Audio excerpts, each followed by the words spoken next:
Buenas tardes, bienvenidos a su noticiero Notiburro. Como cada tarde trayendo para usted los acontecimientos más recientes junto con mi compañera Elisa.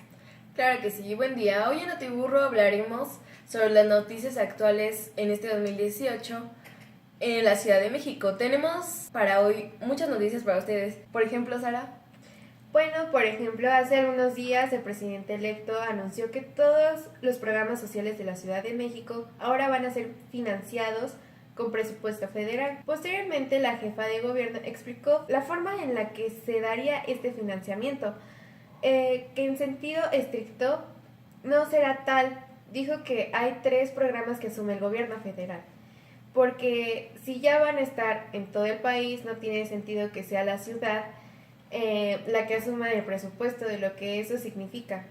De estas declaraciones se desprende que la forma en la que el gobierno va de la ciudad pues sería mediante la supresión de los programas de pensión para personas con discapacidad y por ejemplo como el de Prepasí, operados por la ciudad, y la incorporación de sus beneficiarios a los correspondientes programas federales. Estos programas van dirigidos a personas que por la desigualdad estructural y la injusta distribución de ingreso en nuestro país enfrentan dificultades para acceder a los niveles de bienestar a los que tienen derecho que ha sido reconocido expresamente en la Constitución de la ciudad y que se materializa en el mandato constitucional a las autoridades de la ciudad para que otorguen un apoyo económico a los jóvenes, una pensión económica no contributiva a los adultos mayores, un apoyo no contributivo a las personas con discapacidades.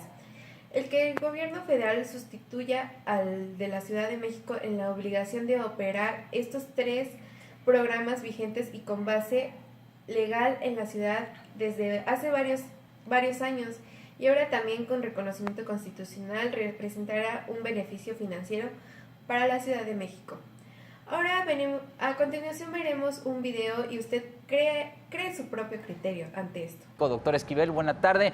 En el volumen 2 de PGenomics se indica que los ahorros derivados del combate a la corrupción y una mayor eficiencia del gasto que plantea el candidato López Obrador representarían 1.9% del PIB. ¿Es tanto lo que puede dar el ahorro por corrupción y la eficiencia del gasto? Así es, hay una enorme cantidad de programas sociales y productivos que son ineficientes, que no están dirigidos a la población vulnerable a la que se supone deberían estar dirigidos. Muchos de ellos han sido ya evaluados por expertos independientes a través de evaluaciones que organiza y difunde el Coneval, y ahí se ha identificado, insisto, una serie de programas que no cumplen con los objetivos para los cuales fueron diseñados originalmente, y esos programas, al eliminarlos, al reducir la corrupción, al hacer más transparente el proceso de adquisición de compras gubernamentales, al eliminar también los recursos excesivos que van al ramo 23 más allá de lo autorizado por el Congreso, todos esos montos suman o equivalen a un monto que ronda entre 350 y 400 mil millones de pesos, que es una parte muy significativa de los recursos que nosotros estamos planteando obtener para poder llevar a cabo las propuestas de gobierno del licenciado López Obrador y de la coalición Juntos Haremos Historia. Uno de los ejes de la política económica del candidato López Obrador es redireccionar el gasto público hacia la inversión en infraestructura. ¿Se puede hacer eso con todas las presiones que ya tiene el gasto sin generar más ingresos?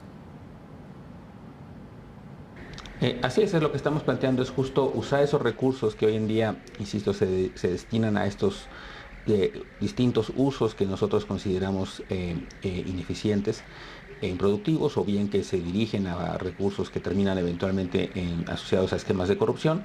Lo que planteamos es redirigirlos hacia una mayor inversión pública, específicamente en infraestructura, donde nosotros planteamos gastar alrededor de un punto porcentual del PIB el primer año y tratar de incrementarlo paulatinamente. Y un punto porcentual del PIB es un monto muy significativo. Estamos hablando de un poco más de 200 mil millones de pesos que esperamos puedan tener un impacto importante en el crecimiento del país, y que además, tal como nosotros lo planteamos también en nuestra visión, la inversión pública es un complemento muy significativo de la inversión privada y puede servir como un mecanismo para arrastrar la inversión privada que también venga a complementar la inversión pública, y en ese sentido pensamos que ese es el mecanismo más importante para promover el crecimiento económico del país. Uno de los proyectos más significativos que tenemos es el proyecto como del corredor transísmico que iría... Como la red y que se espera sea un elemento muy importante en distintas dimensiones para ayudarnos a diversificar nuestro comercio hacia Centro y Sudamérica, por ejemplo, pero también hacia Europa y Asia, que pueda servir como un mecanismo de comercio interoceánico que conecte Asia con la costa este de Estados Unidos y Europa con la costa oeste de Estados Unidos, pero también y sobre todo para poder detonar el desarrollo regional del país en la zona sur-sureste, que como se sabe es la zona más pobre del país, donde se concentra el grueso de la población en pobreza extrema, y creemos que es un paso muy importante para lograr obtener un desarrollo regional más equilibrado del que actualmente hemos tenido. Hay compromiso con la disciplina y responsabilidad fiscal, no habrá un debilitamiento de las finanzas públicas ni de la postura fiscal, pese a las acciones y políticas públicas comprometidas en la campaña. No, de hecho nosotros estamos planteando mantener en un primer año el superávit primario, tal como está establecido en los criterios generales de política económica. Y nosotros además nos hemos manifestado abiertamente en favor de la creación, si es que se considera eso deseable o conveniente, de un consejo fiscal que esté sirviendo como instrumento que supervise las acciones del gobierno. Este instrumento, el Consejo Fiscal, ha sido recomendado por diversas instancias internacionales, multilaterales. Esta administración desafortunadamente se negó a la creación de un Consejo Fiscal, y eso en parte explica, me parece, lo que vimos en esta administración, que fue un aumento significativo de la deuda de 38% del PIB, que era al inicio de la administración, a cerca de 50% del PIB. Así es que si alguien no fue responsable en la parte fiscal fue esta administración, y nosotros más bien estamos en la postura de mayor responsabilidad, precisamente porque este aumento en la deuda de esta administración pues va a tener impactos significativos hacia adelante en términos del costo financiero de la deuda, sobre todo en un contexto mundial como el que estamos viviendo, donde es posible que las tasas de interés sigan aumentando, y eso pues por lo tanto aumentaría el costo financiero de la deuda que nosotros deberíamos de pagar. Una vez finalizado el proceso electoral de ser ganadores, ¿se darán a conocer a la brevedad los detalles de las acciones que el gobierno entrante pretende instrumentar en materia económica? Lo digo pensando en la expectativa que habrá entre mercados, inversionistas y calificadoras.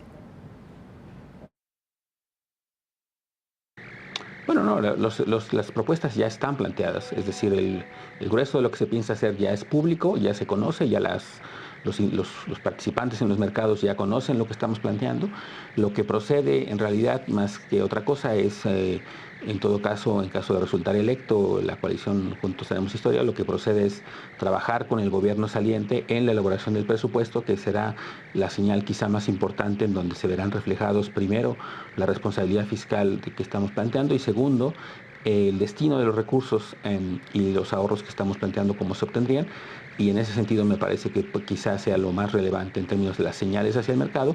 El resto, insisto, ya lo hemos planteado, ya es público y conocido, lo hemos estado difundiendo a través de diversas reuniones con grupos de empresarios, con grupos de inversionistas, donde se les han planteado lo que planteamos hacer, y me parece que en general ha sido bastante bien recibido, y que la gente en todo caso está a la espera más bien, insisto, de este detalle más específico que tendrá que ver con la elaboración del presupuesto para 2019. La incertidumbre sobre la renegociación del Telecán, el alza de tasas de interés tanto en Estados Unidos como en México y el fortalecimiento del dólar, entre otras variables, imponen retos a un programa económico, sobre todo al inicio de un gobierno, ¿no? Claro, por supuesto, el entorno internacional no es necesariamente favorable, es un entorno cargado de incertidumbre, no solo por las circunstancias desfavorables en las que están pasando algunos países emergentes, y ya sabemos que de repente los mercados tratan a todos los países emergentes de forma similar. Ese es un efecto que está perjudicando al país. Un segundo efecto es efectivamente el tema del TLC y la incertidumbre asociada a lo que puede pasar con este. Lo que ya sabemos o podemos anticipar es que las negociaciones no terminarán relativamente pronto. Le tocará a la próxima administración posiblemente culminar el proceso de negociación. Y ahí nosotros hemos dicho claramente nuestros planteamientos en términos de lo que buscamos, de lo que queremos, que es mantener el acuerdo de libre comercio, actualizarlo, modernizarlo, mantener la relación trilateral con Estados Unidos y Canadá, y buscar un mejor TLC que el que tenemos, y en ese sentido pues estamos listos para en todo caso retomar las renegociaciones en el punto donde se queden, y para ello mismo incluso López Obrador ya ha designado a una persona que estaría a cargo de las negociaciones respectivas al TLC, que sería el doctor Jesús Seade, un destacado economista mexicano que fue vicepresidente de la Organización Mundial de Comercio, y él, con mucha experiencia en negociaciones comerciales internacionales, él sería el encargado de continuar con el proceso donde quiera que éste se quedase. Así es que, si bien hay incertidumbre, también hay una propuesta clara de hacia dónde queremos movernos, y creemos que eso también puede ayudar en todo caso a reducir la misma a los ojos de quienes están atentos a este procedimiento de negociación internacional con Estados Unidos y Canadá. Doctor Gerardo Esquivel, gracias por los comentarios. Al contrario, Víctor, muchas gracias. Un saludo a todo tu auditorio. En otras noticias, para el próximo 27 de octubre se realizará el gran desfile del Día de Muertos de la Ciudad de México.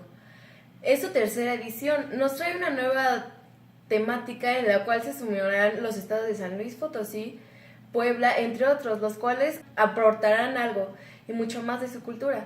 Dentro del desfile participarán más de 800 voluntarios, carros alegóricos, danzantes, alebrijes, así como misioneros grandes, igual marionetas. La Secretaría de Cultura de la Ciudad de México informó que el desfile tendrá lugar el próximo sábado 27 de octubre, a partir de las 11 horas y hasta las 4 de la tarde, partiendo de la Estela de la Luz y con el Zócalo capitalino como punto de final.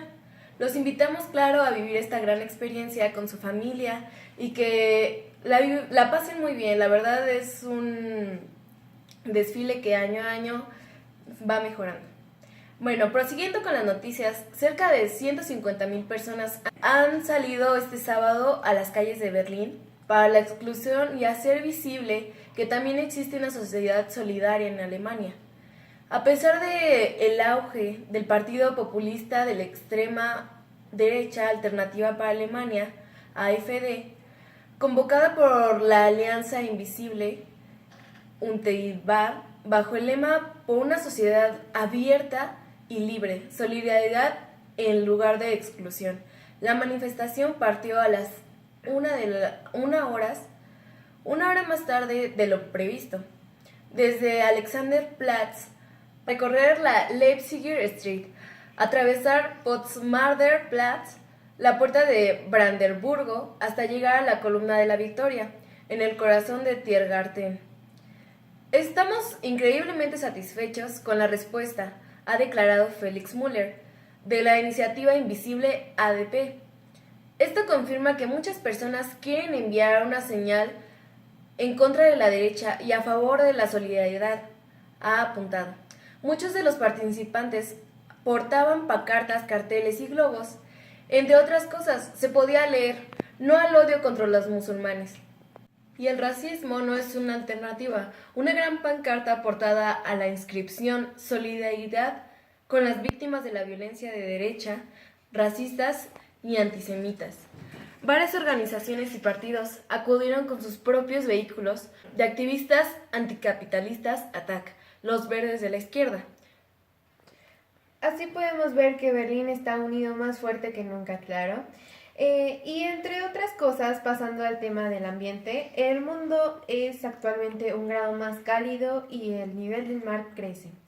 La ONU ha advertido que hay que tomar medidas urgentes contra esta problemática cuanto antes, ya que la Tierra se calienta más rápido de lo previsto. Frenar el calentamiento global por debajo de 1,5 grados es el objetivo necesario para evitar el calentamiento global, el cambio climático y sus devastadoras consecuencias. Según el informe de las Naciones Unidas de Corea del Sur, los efectos del calentamiento global son ya apreciables en la actualidad según los expertos. El calentamiento de 1 grado producido está ya provocando fenómenos atmosféricos extremos, la elevación del nivel de los mares, la reducción de los hielos árticos, entre otros. Los expertos consideran que para el 2030 la temperatura subirá a 1,5 grados. Creen insuficientes los objetivos de Conferencia de París de limitar el calentamiento global debajo de los 2 grados centígrados. Las promesas de los gobiernos en los últimos 3 años no son suficientes para frenar este terrible esta terrible problemática la cual nuestro planeta está sufriendo. E incluso realizando grandes esfuerzos después del 2030, las emisiones de dióxido de carbono producidos por los combustibles fósiles deben reducirse drásticamente para 2030 y evitar un calentamiento global del planeta de más de 1,5 grados. Por encima de ese límite habrá grandes cambios, investigan los expertos. La desaparición del hielo ártico, máximo calor en verano y la subida de los mares sea aún mayor, además de sequías, inundaciones, huracanes y otros fenómenos extremos. Así vemos cómo es que hemos dañado a nuestro planeta. Efectivamente, Sara, como ya lo mencionaste, necesitamos cuidar nuestro planeta e implementar muchísimas más acciones. Y bueno, hasta aquí llega Notiburro. Los esperamos mañana a la misma hora con más noticias de actualidad e interés. Su conductora, Elisa Ruiz. Buenas tardes, se despide su conductora favorita, Sara Saldaña. Hasta pronto. Hasta pronto.